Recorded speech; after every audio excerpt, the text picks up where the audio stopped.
हो गया? चलिए ठीक है। कल कहाँ तक हुआ था बताइए? शायद पंक्चुएशन पढ़ना है ना? कुछ और करना है उसके पहले? पंक्चुएशन से पहले कुछ करना है? फ्लोट के बाद न्यूमेरिक लिटरल्स कर रहे थे ना, उसमें कुछ बचा है ना? उसमें बचा है फ्लोट ना? फ्लोट हो चुका है, फ्लोट हो लॉन्ग हुआ, लॉन्ग करना है, लॉन्ग और कॉम्प्लेक्स, ये दो चीज करना है। ठीक है? तो जैसे लॉन्ग भी इंटीजर ही होता है, इसको लॉन्ग इंट भी कहा जाता है। लॉन्ग को लॉन्ग इंट भी कहा जाता है, यह भी इंटीजर ही होता है।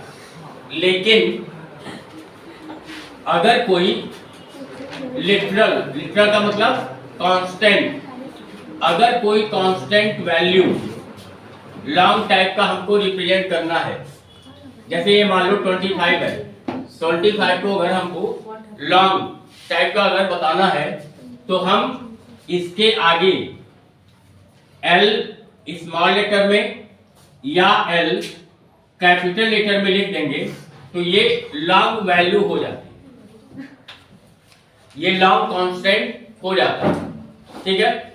L सफिक्स की तरह से यूज करेंगे कांस्टेंट वैल्यू के साथ, तो 25L स्मॉल में हो या L कैपिटल में हो तो ये लॉन्ग लिटरल्स को रिप्रेजेंट करता है। ठीक है, समझ में आया? कुछ है नहीं ऐसा इसमें। और लिटरल सीधे सीधे आप जानते हैं कांस्टेंट वैल्यू को ही लिटरल कहा जाता है।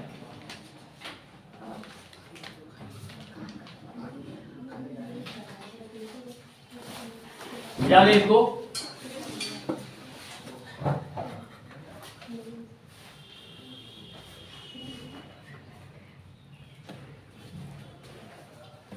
चलिए अगला था इसमें कॉम्प्लेक्स।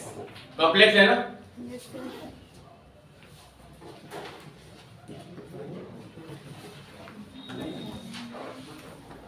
कॉम्प्लेक्स लिटरल,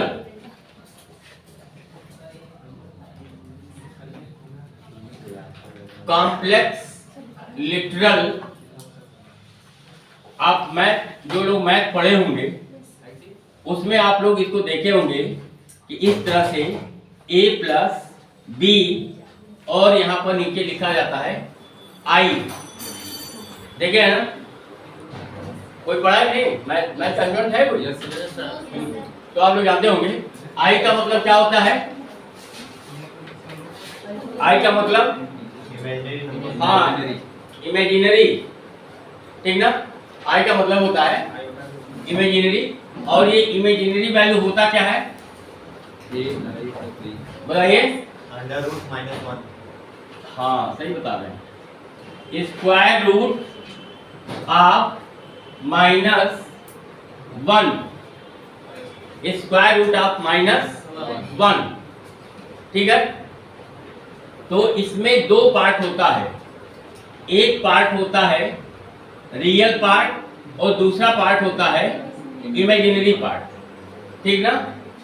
जब हम पाइथन में इस तरह के नंबर को, कॉम्प्लेक्स नंबर को जब हम पाइथन में यूज करते हैं तो पाइथन में थोड़ा सा चेंजेस है, और चेंजेस क्या है कि आई की जगह पर, बात मत करो भाई, 2 मिनट हम शांत हो रहे हैं, तो आप लोग बोल लीजिए। ठीक है? जब आप शांत हो जाएंगे तो बोल लीजिए, जो लोग बात कर रहे हैं बोल लीजिए। पाइथन में थोड़ा सा चेंज है, आई की जगह पर जे होता है, a प्लस बी जे है, ये भी इमेजिनरी है। ठीक है? जैसे मैथ में आई इमेजिनरी को रिप्रेजेंट करता है, तो पाइथन में जे इमेजिनरी को रिप्रेजेंट करता है, ये थोड़ा सा अंतर है। ठीक है? इसमें कोई बहुत ज्यादा कैलकुलेशंस वगैरह होता नहीं है। ठीक है? तो एक फंक्शन आपके पास है, जैसे मान लीजिए कि कोई हम नंबर यहां पर दे रहे हैं 4 + 5J, 4 + 5J, मान लीजिए ए में या एक्स में स्टोर कर लेते हैं। x = 4 + 5J, ठीक है।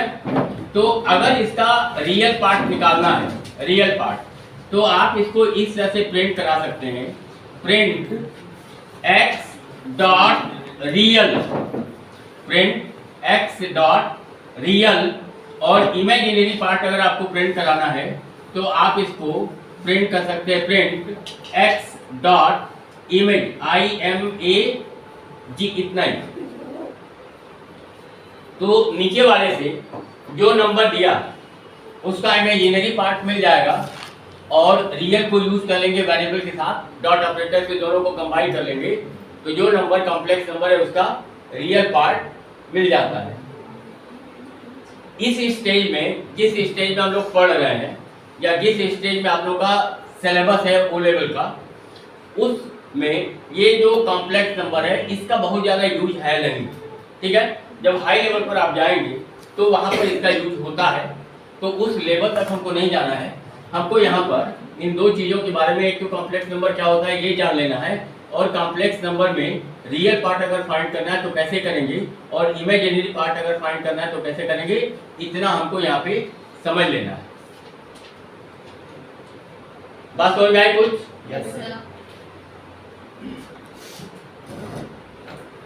अब इसके बाद आगे क्या बचा?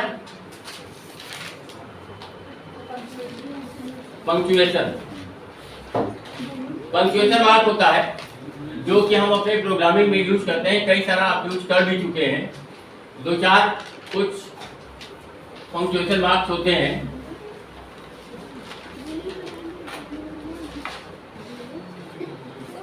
पंक्चुएशंस कौन कौन सा होता है ये जान लीजिए। Left parenthesis, right parenthesis, left brace, right brace, left bracket, right bracket, comma, single inverted comma, double inverted comma. अब ये लगेगा तो दोनों तरफ से लगता है जब हम यूज करते हैं। और इसके अलावा हैश और $, @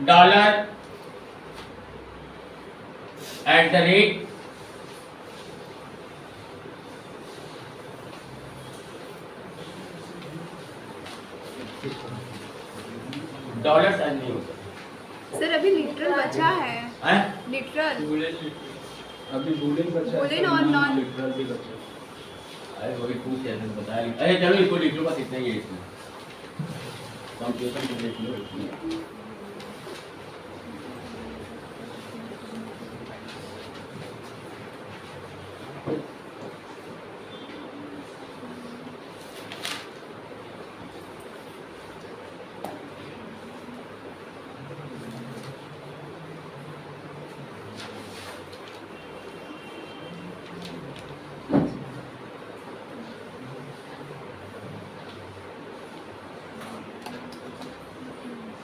ये सब पंक्चुएशंस है।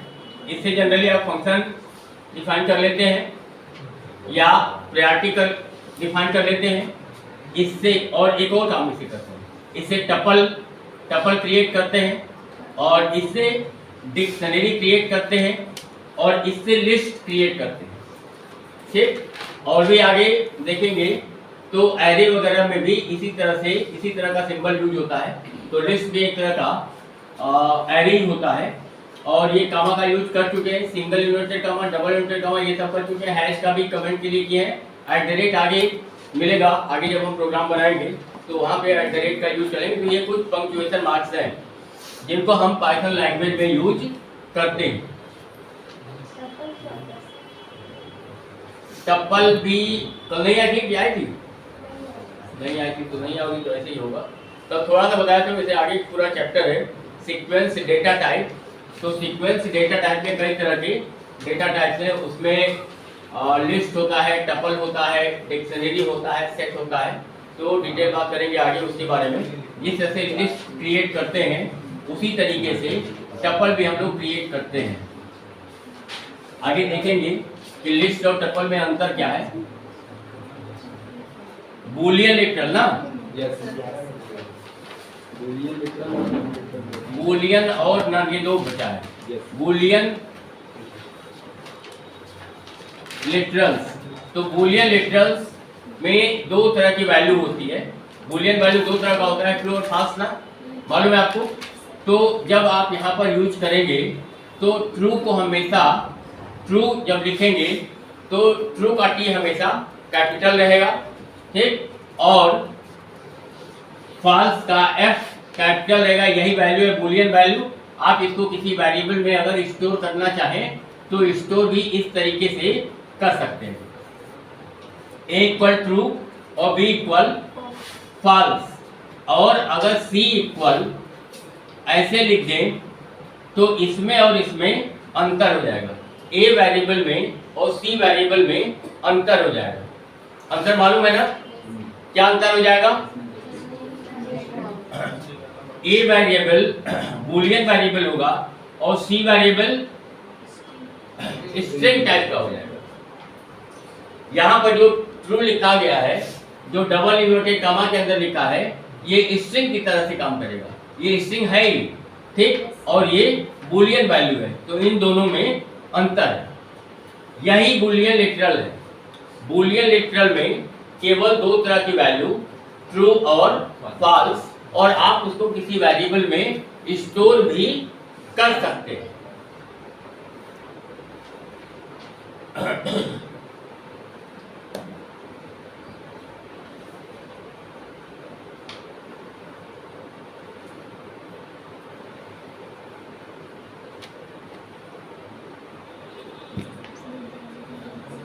हो गया?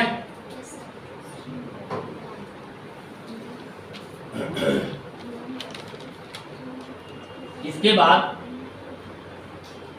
नन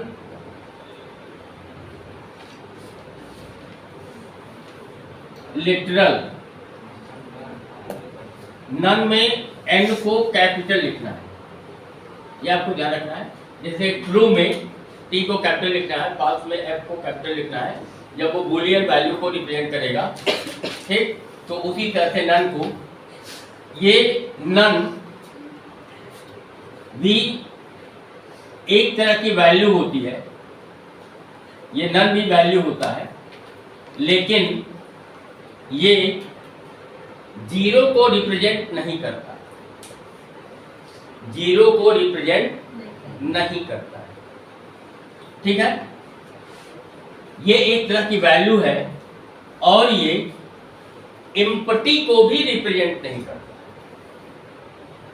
एम्प्टी को भी रिप्रेजेंट नहीं करता है, और ये जीरो को भी रिप्रेजेंट नहीं करता है। ये एक तरह की वैल्यू है, नन वैल्यू है, ठीक है। और हम इसको अगर चाहें किसी वेरिएबल में स्टोर करना तो कर भी सकते हैं, और हम इस तरह से लिख सकते हैं A इक्वल नन, ठीक। बस इतना ही लिखना है, इन्वर्टेड कॉमा नहीं लगाएंगे, क्योंकि इन्वर्टेड कॉमा लगाएंगे तो क्या हो जाएगा, स्ट्रिंग हो जाएगा, ठीक है। और अगर आप इसको प्रिंट करा दें, प्रिंट ए को प्रिंट कर देंगे तो आउटपुट क्या मिलेगा, नन, नन। और टाइप भी अगर इसका प्रिंट करा दें तो उसका टाइप भी क्या मिलेगा, नन, नन। अगर प्रिंट करा दें प्रिंट टाइप ए, तो टाइप भी इसका नन और वैल्यू भी उसका नन।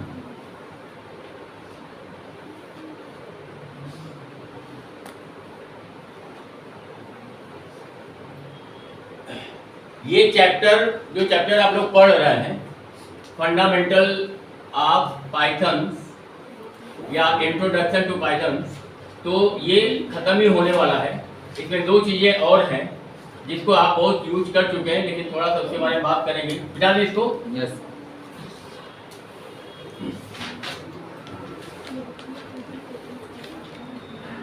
एक चीज इसमें है इनपुट फंक्शन और एक है प्रिंट फंक्शन, ये दो चीज और है इसमें, ठीक है। तो इन दोनों को आप बहुत यूज कर चुके हैं। अगर कोई ऐसा है जिसको इनपुट फंक्शन में कोई कंफ्यूजन हो या प्रिंट फंक्शन में कोई कंफ्यूजन हो तो वो पूछ सकता है। किसी को भी कोई कंफ्यूजन अगर इनपुट फंक्शन में या प्रिंट फंक्शन में है तो पूछ लीजिए, क्योंकि इनपुट फंक्शन का बहुत यूज किए हैं और प्रिंट फंक्शन का भी हम लोग बहुत यूज किए हैं। आपको ये पता है कि इनपुट फंक्शन बाय डिफॉल्ट कैसी वैल्यू एक्सेप्ट करता है? बाय डिफॉल्ट स्ट्रिंग टाइप का। हाँ, ये बाय डिफॉल्ट स्ट्रिंग टाइप का वैल्यू इनपुट करता है। जैसे अगर हम यहाँ पर लिख दें a equal input inter value, तो a वेरिएबल में कैसी वैल्यू आएगी? स्ट्रिंग टाइप की आएगी।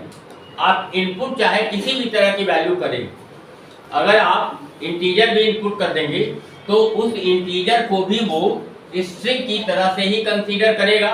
अगर आप कोई फ्लोट वैल्यू इनपुट कर दें तो फ्लोट को भी वो स्ट्रिंग की तरह से ही कंसीडर करेगा।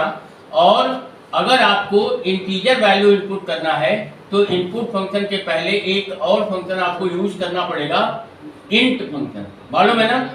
इंट फंक्शन, जैसे b इक्वल इंट, फिर उसके बाद इनपुट और इंटर नंबर। ठीक है, अब यहाँ पे नंबर लिख दे रहे हैं, ठीक है, क्योंकि ऊपर तो हम वैल्यू लिख दिए थे, क्योंकि हमको मालूम था कि वो स्ट्रिंग है, कंसीडर करेगा, इसलिए वहाँ पे नंबर नहीं लिखे थे। ठीक है, तो इस तरह से अगर आप कोई नंबर इनपुट करेंगे तो इनपुट फंक्शन तो बाय डिफॉल्ट उसको स्ट्रिंग की तरह से कंसीडर करेगा, लेकिन इंट फंक्शन उसको इंटीजर में कन्वर्ट करके तब b वेरिएबल में स्टोर करेगा। और इसी तरह से c वेरिएबल में आप स्टोर कर सकते हैं, इस तरह से इनपुट कराकर फ्लोट, फिर उसके बाद इनपुट और यहाँ पर इंटर नंबर या इंटर फ्लोटिंग पॉइंट नंबर, जैसा भी आप मैसेज देखना चाहिए। ठीक है, तो ये आप इसके बारे में पढ़ चुके हैं। एक और चीज हम आपको बता चुके हैं इसमें कि अगर आप एक ही लाइन में एक से ज्यादा वेरिएबल को इनपुट करना चाहते हैं, ठीक है, तो डॉट स्प्लिट फंक्शन का यूज करके आप ऐसा कर सकते हैं। जैसे x, y equal int input inter any two number, inter any two number, और यहां पर क्या करेंगे? Dot split function. इस तरह से अगर आप कर लेंगे तो आप एक ही लाइन में एक से ज्यादा वैल्यू को इनपुट कर सकते हैं। ठीक है, और ये मत समझना कि यहाँ पर हम इंट फंक्शन का यूज किए तो केवल इंटीजर वैल्यू ही इनपुट कर सकते हैं। अगर आप यहाँ पर फ्लोट कर दोगे तो दो फ्लोट टाइप की वैल्यू भी इनपुट कर सकते हैं, और अगर इंट या फ्लोट यूज नहीं किया तो दो स्ट्रिंग टाइप की वैल्यू भी इनपुट कर सकते हैं।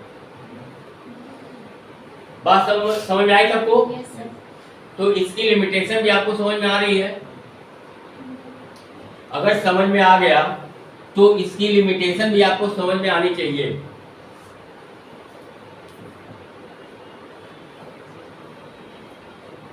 बताइए, अगर आपको बात अच्छे से समझ में आया होगा तो इसका लिमिटेशन भी समझ में आ गया होगा।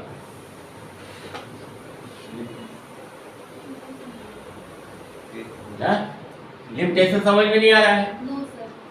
इसका मतलब ठीक से समझ में नहीं आ रहा है।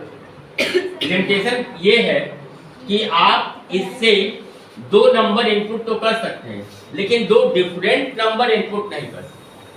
मतलब ऐसा नहीं कर सकते कि एक इंटीजर इनपुट हो जाए और एक फ्लोट हो जाए, ये नहीं होता। जब भी दोनों इनपुट होगा तो इंट ही होगा, और अगर इंट की जगह पे फ्लोट रहेगा तो फिर दो फ्लोट नंबर ही इनपुट हो। ये इसकी लिमिटेशन। अब तो समझ में आ गया होगा, क्योंकि फंक्शन जैसा हम यूज कर रहे हैं वैसा ही वो उसको कन्वर्ट करेगा। इंट फंक्शन एक्चुअली क्या कर रहा है? कन्वर्ट कर रहा है। जो वैल्यू हम इनपुट कर रहे हैं उसको इंटीजर में कन्वर्ट कर रहा है। या फ्लोट को अगर यूज कर लेंगे तो जो नंबर हम इनपुट करेंगे उसको वो फ्लोट में कन्वर्ट कर लेगा। तो जैसे नंबर 10 नंबर इनपुट कर रहे हैं, फ्लोट में क्या कन्वर्ट हो गया है? 10 नंबर का मतलब कि 10 डिफरेंट नंबर्स या एक ही नंबर जिसकी वैल्यू 10 वैल्यू 10 एक ही वैल्यू 10 है सर। एक ही वैल्यू सर एक वैल्यू 10 और यहाँ पे वेरिएबल दिया 2। एक 10 है, 5 है, हाँ, तो उसका और प्रिंट पे क्या आएगा? प्रिंट कहाँ करा रहे हैं? से आउटपुट जो भी तो आउटपुट जब लेंगे तब ना, यहाँ पे आउटपुट लिया कहाँ? आउटपुट लिया है नहीं ना? आउटपुट लेने के लिए कौन सा फंक्शन? प्रिंट करना। तो जब आप प्रिंट कराएंगे तो जो इनपुट करेंगे वो आउटपुट मिलेगा। जो आउटपुट, जब आउटपुट आप लेंगे तब ना आउटपुट मिलेगा। इनपुट फंक्शन क्या करता है? केवल वेरिएबल में वैल्यू को इनपुट करने की फैसिलिटी देता है, वो प्रिंट करने की फैसिलिटी तो देता नहीं है। तो कोई वैल्यू अगर आपको डिस्प्ले कराना है तो डिस्प्ले कराने के लिए आपको प्रिंट फंक्शन को यूज करना पड़ेगा। तो यहाँ पर तो हम प्रिंट फंक्शन का यूज नहीं किए हैं। अब अगर मान लो आप यहाँ पर प्रिंट फंक्शन का यूज कर देते हो, मान लो हम यहाँ पर कर देते हैं प्रिंट x कामा y, प्रिंट x कामा y, ठीक है। तो जो आप इनपुट किए रहेंगे x में वो प्रिंट हो जाएगा और जो y में इनपुट किए रहेंगे वो प्रिंट हो जाएगा। अब ये दोनों वैल्यू प्रिंट हो जाएगा। आप इसको अलग अलग लाइन में भी कर सकते हैं कि यहाँ पर x को प्रिंट करा लें इस तरह से और इसके नीचे फिर y को प्रिंट करा लें, प्रिंट x और प्रिंट y। तो ऊपर वाली लाइन में x प्रिंट करेगा, नीचे वाली लाइन में y प्रिंट करेगा। आपको आंसर मिला जो क्वेश्चन था आपका? बोलिए। Yes sir. यही पूछ रहे थे। जब प्रिंट कराएंगे तब आपको उसका आउटपुट डिस्प्ले होगा, आउटपुट आपको उसका मिलेगा। प्रिंट नहीं कराएंगे तो आउटपुट नहीं मिलेगा। मिटा दें इसको।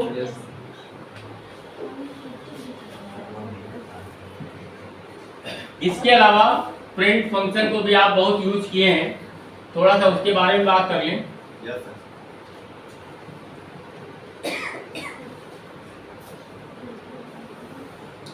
प्रिंट फंक्शन से आप किसी भी तरह की वैल्यू को प्रिंट करा सकते हैं, ठीक है। अगर आपको कोई स्ट्रिंग प्रिंट करना है तो आप प्रिंट फंक्शन के साथ उस स्ट्रिंग को सिंगल इन्वर्टेड कोट्स या डबल कोट्स, ठीक है, जिसमें भी चाहे आप लिख सकते हैं। जैसे मान लीजिए कि इसमें हमने लिख दिया कंप्यूटर, यहां पर लिख दिया डबल इन्वर्टेड कॉमा के अंदर, तो दोनों ही प्रिंट कर देगा कंप्यूटर। ये प्रिंट करने का मतलब कि प्रिंटर पे प्रिंट नहीं करना है, प्रिंट करने का मतलब यहाँ स्क्रीन पर डिस्प्ले करने से ये स्क्रीन पर डिस्प्ले करेगा, ठीक। तो ये भी कंप्यूटर डिस्प्ले कर देगा और ये भी कंप्यूटर डिस्प्ले कर देगा। अब इसके साथ साथ अगर मान लो आप कि कोई वेरिएबल में वैल्यू है, मान लो वैल्यू है 100, ठीक है, और हम यहाँ पर प्रिंट कर रहे हैं इस तरह से, प्रिंट इनवर्टेड कॉमा के अंदर लिखा a इक्वल, फिर इनवर्टेड कॉमा 1, फिर उसके बाद कॉमा और उसके बाद ये वेरिएबल, ठीक है। तो इसका आउटपुट आपको कैसे मिल जाएगा? जो इनवर्टेड कॉमा में लिखा है उसको तो वो मैसेज की तरह से कंसीडर करता है, मैसेज की तरह से कंसीडर करता है, और जो आप इनवर्टेड कॉमा के अंदर लिख देंगे उसको एज इट इज वो डिस्प्ले कर देता है। तो ये डिस्प्ले हो जाएगा a इक्वल, और उसके बाद यहाँ पर a वेरिएबल है, a वेरिएबल की जो भी वैल्यू है इसी के आगे वो प्रिंट कर देगा। तो इस तरीके से ये a इक्वल 100 ये आपको आउटपुट मिलेगा, a इक्वल 100, ठीक है। अब यहाँ पर भी ये जो डबल इन्वर्टेड कोट्स का यूज हम कर रहे हैं, डबल कोट्स का यूज कर रहे हैं, इसकी जगह पर सिंगल कोट्स का भी यूज हो सकता है, ठीक है। और इसमें एक और भी चीज है कि अगर आप चाहें, ठीक है, तो बीच बीच में भी, जैसे मान लो एक लाइन मिटाएं इसका, ये वाला,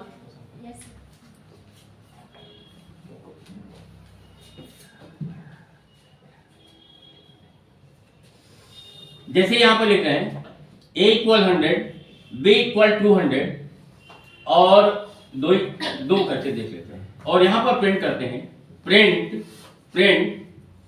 a इक्वल a, फिर कॉमा, फिर inverted comma, b equal b, ऐसे भी हो सकता है, ठीक है।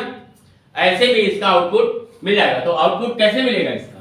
तो इसका आउटपुट मिलेगा a इक्वल 100 और उसी के आगे क्या मिल जाएगा? b इक्वल 200, a इक्वल 100 और b इक्वल 200। तो इस तरीके से आप कामा से सेपरेट करके, प्रिंट फंक्शन के अंदर कामा से सेपरेट करके जितना आर्गुमेंट देना चाहें उतना आर्गुमेंट दे सकते हैं। बात समझ में आ रही है? ये जो इन्वर्टेड कमा के अंदर लिखा गया है ये भी आर्गुमेंट है, ये जो वेरिएबल लिखा है ये भी आर्गुमेंट है, यहां जो लिखा गया है वो भी आर्गुमेंट है, और यहां जो लिखा है बी वो भी आर्गुमेंट है। आर्गुमेंट को जब हम सेपरेट करते हैं तो सेपरेट करने के लिए कॉमा साइन का यूज किया जाता है।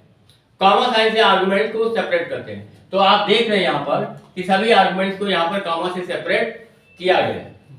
बात सबको समझ में आ रही है? Yes, sir. कोई दिक्कत भी है किसी को? नहीं। चलिए एक आध प्रोग्राम बनाते हैं, ठीक है?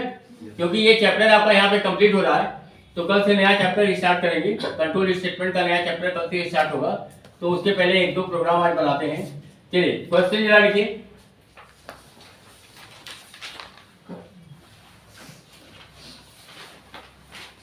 तो कौन सा चैप्टर स्टार्ट करेंगे? कंट्रोल स्टेटमेंट बताया तो, कंट्रोल स्टेटमेंट पहले आज की बात करिए, कल तो कल क्वेश्चन लिखिए। Write a programme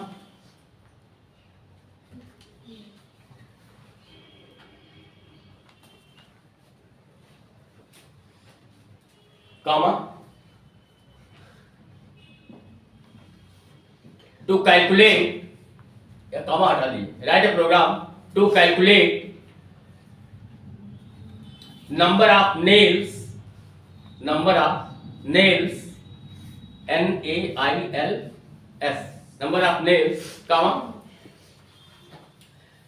number of glass pieces and number of handles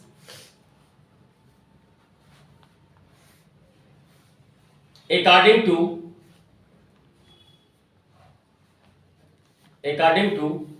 given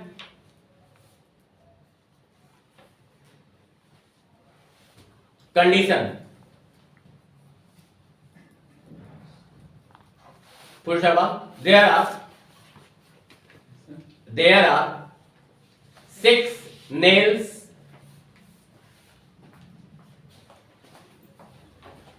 comma 4 glass pieces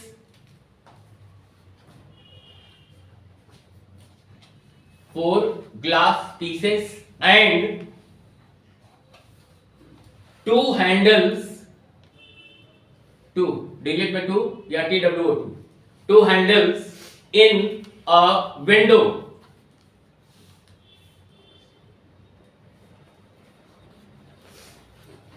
Full stop. There are n windows and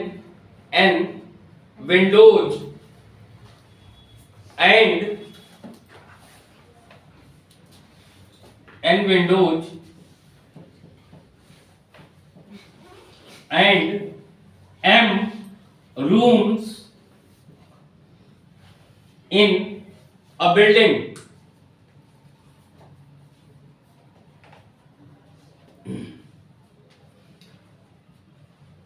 Full stop. Find the total number of nails. Find the total number of nails, comma glass pieces and handles.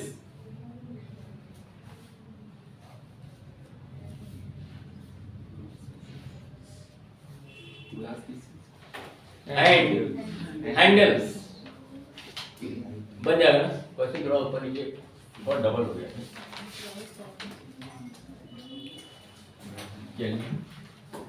Programme बन जाएगा ना? Simple था। क्या करना है बताइए? सबसे पहले क्या करेंगे? Number of nails, number of glass pieces. आप लोग जो आप लोग बोलेंगे वो हम लिखेंगे, ठीक ना? और आप लोगों को ही सोच समझकर ये प्रोग्राम बनाना है, ठीक है? क्योंकि अगर हम बढ़ा लेंगे तो फिर आप कैसे सीखेंगे।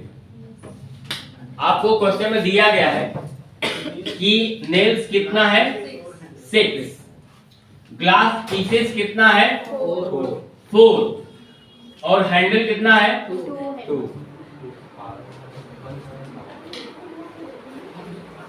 एक विंडो में, बात करिए आप।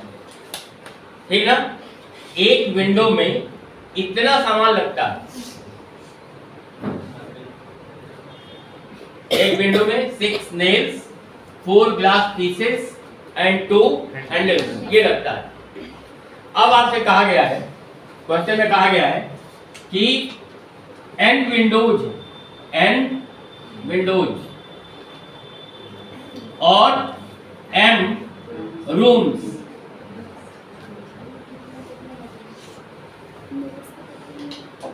तो n विंडोज और m रूम्स के लिए कुल कितने नेल्स, कितने ग्लास पीसेस और कितने हैंडल्स चाहिए, ये आपको बताना है। तो प्रोग्राम की शुरुआत कैसे करेंगे।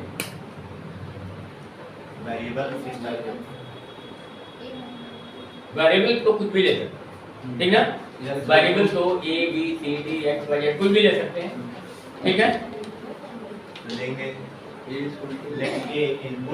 Input number of window, right number of window, फिर दूसरा बी लेंगे input right number of rooms, फिर एक फॉर्मूला बनाएंगे number of rooms multiplied by number of nails into multiplied by number of Windows, उस पे फिर प्रिंट कराएंगे number of nails in the total required, जो भी सर टोटल रिक्वायरमेंट जितनी नेल्स की होगी वो हमारी निकल जाएगी। फिर सेकंड फिर ग्लास को लेके इसी तरह number of Windows, number of room, number of glasses की मल्टीप्लिकेशन करेंगे, फिर प्रिंट कराएंगे, फिर एक थर्ड बनाएंगे हैंडल के लिए। सिंपल। सब लोग सहमत है ना, इनकी बातों से सब लोग सहमत हैं। सही है ना सर? बिल्कुल, सोच तो रहे हैं, ठीक है, सही है या नहीं है ये तो बाद में बात करेंगे, ठीक है, सोच रहे हैं, ये बहुत अच्छी बात है। आप सभी लोग प्रोग्राम बनाने के लिए सोच रहे हैं, ये बहुत अच्छी बात है, ठीक है। गलत होगा तो सुधार लेंगे, ठीक है, पहले सोचना जरूरी है। इस क्वेश्चन में इसकी कोई जरूरत नहीं है, ये सिर्फ आपको उलझाने के लिए दिया गया है और वैसा क्वेश्चन आपके पेपर में आता है, चाहे आप कोई भी एग्जाम दे रहे हैं, जो लो लेवल की बात नहीं है, ठीक है। नंबर ऑफ रूम्स की तो जरूरत ही नहीं है, क्या जरूरत है हमको, तो विंडोज में कुल कितने नेल्स लग रहे हैं, कितने ग्लास पीसेस लग रहे हैं और कितने हैंडल्स लग रहे हैं, यही बताना है ना सर। वैल्यू तो इसकी भी दी गई है, वैल्यू तो इसकी भी दी गई है, किसकी, n Windows and n rooms. हाँ यही तो बता रहे हैं, यही तो आपको बता रहे हैं कि क्वेश्चन में ये एक जो डेटा दिया गया है ये आपको सिर्फ उलझाने के लिए, ठीक है, कि कुछ आप गलती करें, अदरवाइज क्या जरूरत है नंबर ऑफ रूम्स की। सर एक क्वेश्चन था, सपोज करिए सर ये हमारा रूम है, इसमें एक विंडो है, विंडो में 3 पेच लगे हैं, जैसा यहाँ नेल्स दिया हम पेच कह देते हैं, ठीक है। और इसी तरह हम रूम को डिफाइन नहीं कर रहे हैं, लेकिन क्वेश्चन में ये है कि कितने नंबर ऑफ पेजेस की रिक्वायरमेंट है, तो वो तो सर रूम पे डिपेंड करेगा ना। हम 100 रूम कर देंगे तो उतने ही पेज की रिक्वायरमेंट होगी ना विंडो को कसने के लिए। विंडो, कितना विंडो है पूरे बिल्डिंग में, रूम से क्या मतलब, सोचिए। एक विंडो यहाँ, एक विंडो उधर, 2-3 विंडो उधर, 2-3 विंडो नीचे, तो नंबर ऑफ विंडो चाहिए कि नंबर ऑफ रूम चाहिए। तो दोनों अगर एक स्टेटमेंट में डिफाइन कर दे रहे हैं कि एक पूरे बिल्डिंग में या एक रूम में इतने पर्टिकुलर क्वेश्चन समझिए, ठीक है, क्वेश्चन समझिए। आपको नंबर ऑफ पेज या नंबर ऑफ नेल्स को फाइंड करना है। नेल्स रूम में तो लग नहीं रहा है, विंडो में लग रहा है, बात समझ रहे हैं ना। तो अगर इस पूरी बिल्डिंग में अगर 20 विंडो है तो 20 मल्टीप्लाई से उतना ही नेल लगेगा ना, चाहे रूम उसमें 5 हो, क्या फर्क पड़ता है पूरी बिल्डिंग में? कोई फर्क पड़ेगा? सोच के बताइए। ठीक है, मेरे केवल कहने के बाद मत मान लीजिए। ठीक है, आप सोच के बताइए कि पूरी बिल्डिंग में 20 विंडो है और एक विंडो में 6 नेल्स लग रहे हैं। ठीक है, तो रूम से क्या मतलब? रूम चाहे 5 हो, चाहे 8 हो, चाहे 10 हो, चाहे एक ही हो पूरा ऊपर नीचे, प्रायोरिटी तो विंडो को मिल रही है ना सर। मतलब कैलकुलेशन आपका विंडोज बेस्ड है, रूम बेस्ड आपका कैलकुलेशन यहाँ पर नहीं है। ठीक है, अगर ये कहता कि एक रूम में n विंडोज है, एक रूम में n विंडोज है, बात समझ में आ रही है? Yes sir. अगर ऐसा क्वेश्चन होता तो फिर रूम्स की भी जरूरत होती और फिर उससे हम विंडोज को कैलकुलेट करते कि टोटल नंबर ऑफ विंडोज कितने बने और उसके बाद कितने नेल्स, कितने ग्लास पीसेस और कितने हैंडल्स की जरूरत पड़ेगी। बात समझ में आ गई? Yes sir. तो अब बताइए कि अब प्रोग्राम आप लोग जो बताएंगे वो हम लिखेंगे। क्या लिखना है सबसे पहले? हाँ, इनपुट करेंगे किसके लिए? विंडोज के लिए। ठीक ना, विंडोज के लिए। तो मान लो हम यहाँ पर एक वेरिएबल ले लेते हैं, n वेरिएबल ही ले ले, हो जाएगा ना। n कैसा इनपुट होगा? इंट होगा, फ्लोट होगा या स्ट्रिंग टाइप का? इंट होगा। विंडोज तो स्ट्रिंग टाइप की वैल्यू है ना।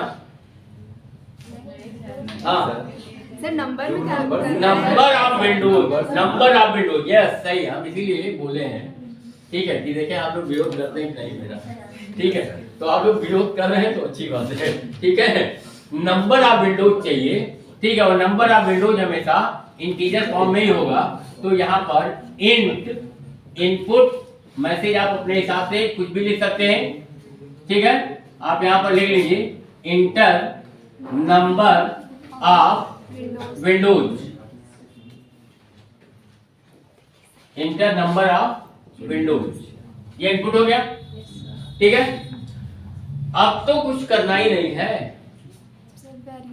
वैल्यू पुट अब तो कुछ करना ही नहीं है, अब तो सब कुछ आपके पास है। ठीक है, तो एक वेरिएबल और ले लेते हैं और इस वेरिएबल का नाम ले लेते हैं नेल्स, नेल। तो n मल्टीप्लाई 6। ठीक है, एक ले लेते हैं ग्लास, ग्लास वेरिएबल, और इसको कर लेते हैं n मल्टीप्लाई 4, और एक ले लेते हैं हैंडल, हैंडल, और इसको कर लेते हैं n मल्टीप्लाई 2। हो गया ना कैलकुलेट? ठीक है, भाई प्रोग्राम जितना बड़ा क्वेश्चन उसका आधा प्रोग्राम बन गया। अब क्या करना है? प्रिंटिंग तो कराना है, खाली प्रिंट करना है। ठीक ना, तो प्रिंट करा लीजिए। Print print total nails required कितना? क्या लिखेंगे यहाँ पे? वेरिएबल कौन सा है? Nails, nail.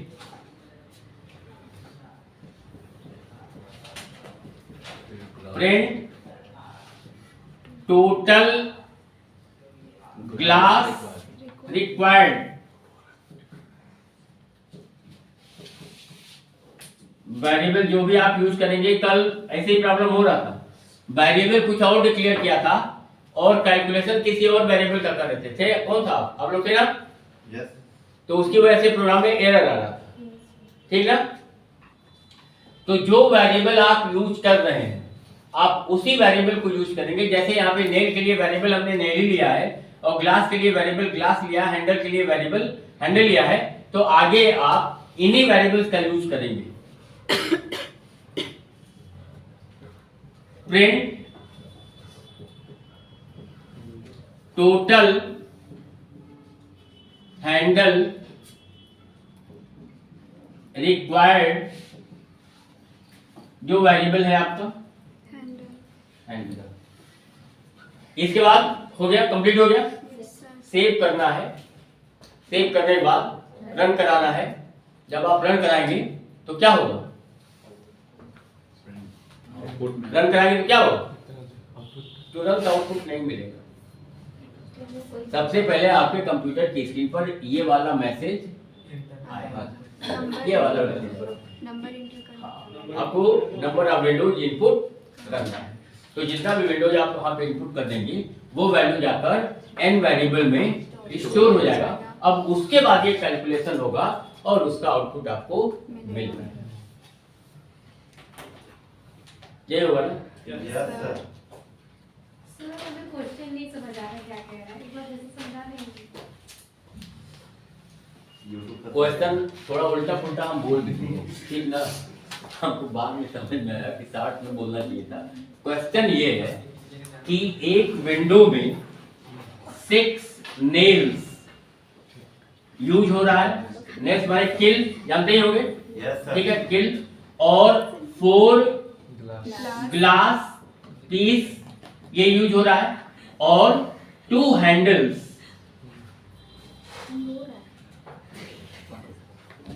कोई रो रहा है क्या? कुछ लोगों का हंसना रोना एक ही तरह का होता है, हैं? कुछ लोग हंसते गए तो लगता है कि रो रहे हैं, और कुछ लोग रोते गए तो लगता है कि हंस रहे हैं, ठीक है। और अलग स्पीशीज के लोग। और एक चीज और भी कहा गया है कि गाना और रोना इस सबको आता है, ठीक है। रोने का मतलब अब तो थोड़ा सा बहुत जमाना एडवांस हो गया है, ठीक है। तो रोना भी एक कला था पहले, अब वो कला धीरे धीरे विलुप्त हो रही है, ठीक है। नहीं तो पहले रोना भी एक कला था। अब जैसे आप शादी वादी में देखिए, किसी लड़की की विदाई हो रही है तो वहाँ पे बहुत कला, रोने की बहुत कला होती है वहाँ। अभी भी गांव में ये रोने का कला चलता है। हाँ अभी चल रहा है, लेकिन धीरे धीरे वहाँ भी खत्म हो रहा है, ठीक है। वहाँ भी 2-4-5 मिनट सुख के और आप बोल के काम खत्म, बैठ के गए। देखिए क्वेश्चन ये था कि एक विंडो में 6 नेल्स का यूज हो रहा है, 4 ग्लास पीसेस का यूज हो रहा है, और 2 हैंडल्स का यूज हो रहा है। अब क्वेश्चन में ये कहा गया है कि इस बिल्डिंग में n विंडोज हैं और m रूम्स हैं। अब आपको कैलकुलेट करना है कि कुल कितने नेल्स का यूज होगा, कुल कितने ग्लास पीसेस का यूज होगा, और कितने हैंडल्स का यूज होगा। ये आपको कैलकुलेट करके बताना है। क्वेश्चन में यही है, ठीक है। क्वेश्चन थोड़ा हम ही से थोड़ी सी गड़बड़ी हुई क्वेश्चन को बोलने में, ठीक है। तो लेकिन आप समझ लीजिए इस बात को कि करना क्या है आपको, ठीक है। एक बिल्डिंग में total number of n Windows हैं और उसमें total number of m rooms हैं। एक विंडो में 6 नेल्स यूज हो रहा है, 4 ग्लास पीसेस यूज हो रहा है, और 2 हैंडल्स यूज हो रहा है। अब आपको कैलकुलेट करना था कि कुल कितने नेल्स की जरूरत होगी, कुल कितने ग्लास पीसेस की जरूरत होगी, और कुल कितने हैंडल्स की जरूरत होगी। अभी क्वेश्चन समझ में आ गया? Yes sir. सुधार लेना भाई जो जहां लिखा है, ठीक है। थोड़ा सा कुछ कहीं किसी को कंफ्यूजन होगा तो उसको सुधार लेना है। हो गया, ये सबको समझ में आ गया? सिंपल सा प्रोग्राम था, ठीक है। चलिए एक और क्वेश्चन लिखिए। Write a program to enter marks of 5 subjects. To enter marks of 5 subjects.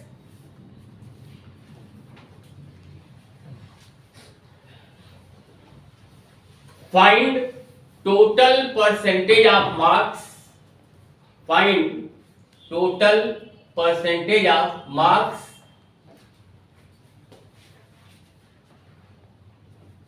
full stop maximum marks of each subject, maximum marks of each subject is 50.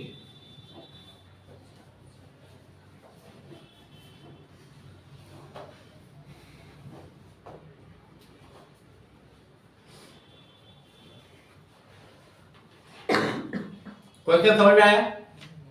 Yes sir. आपको 5 subjects के marks input करने हैं, ठीक है?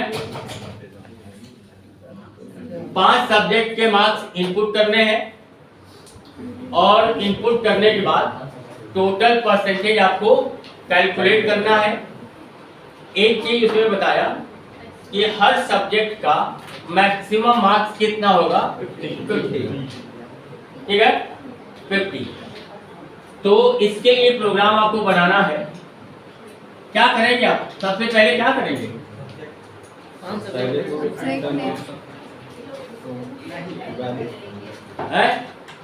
Variable का data type कैसा होगा? इंटी होगा, इंटी होगा।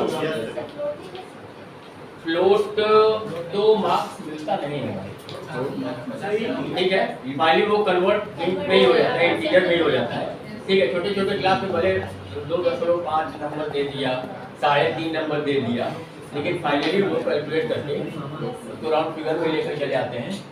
तो परसेंटेज में वो बात हो सकती है, ठीक ना? परसेंटेज में जो परसेंटेज आएगा वो फ्लोटिंग पॉइंट में आ सकता है, लेकिन मार्क्स को तो इंटीजर के फॉर्म में ही रखेंगे। क्या करें बताइए?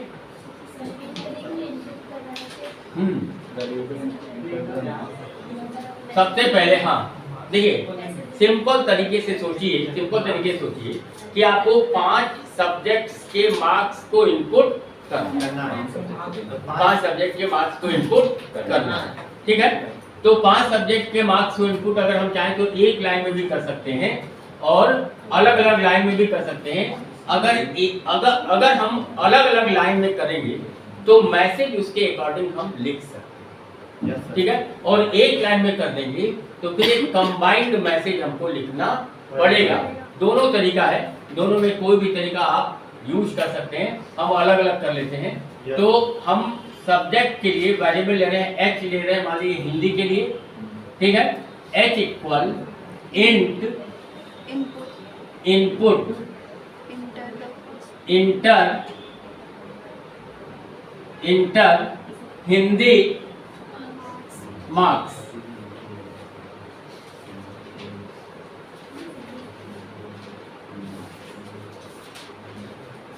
और इसी तरह से ई ले लेते हैं इंग्लिश के लिए, ठीक ना। ई इंट input inter English marks.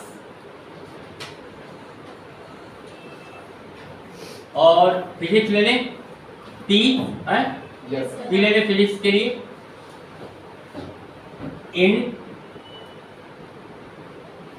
Input inter physics marks.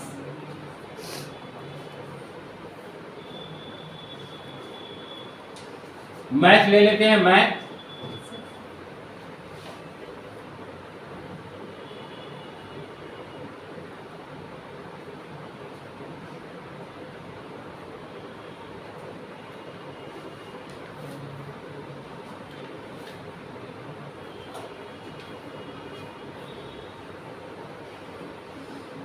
और वो दिखाई दे रहा है ना? Yes sir. कैमरा में आ रहा होगा ना? Yes sir. तो इसका इंक लग रहा है कि थोड़ा कम हो गया। केमिस्ट्री ले लें, सी है, सी इनपुट इंटर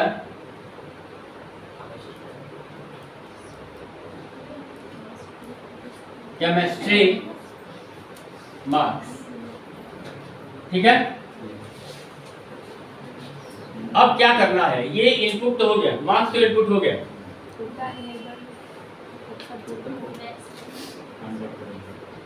अब इसके बाद अब अच्छा एक बात आपको यहाँ पे थोड़ा सा ध्यान देना है, अभी वो हम यहाँ पे कर नहीं सकते। जैसे हम यहाँ पर जब इनपुट फंक्शन का यूज कर रहे हैं इंट फंक्शन के साथ, तो यहाँ पर कोई भी नंबर आप इनपुट कर सकते हैं, कोई भी नंबर इनपुट कर सकते हैं, लेकिन क्वेश्चन में दिया गया है कि मैक्सिमम मार्क्स 50 होगा, मतलब कि उससे ज्यादा यहाँ इनपुट नहीं करना है, ठीक है।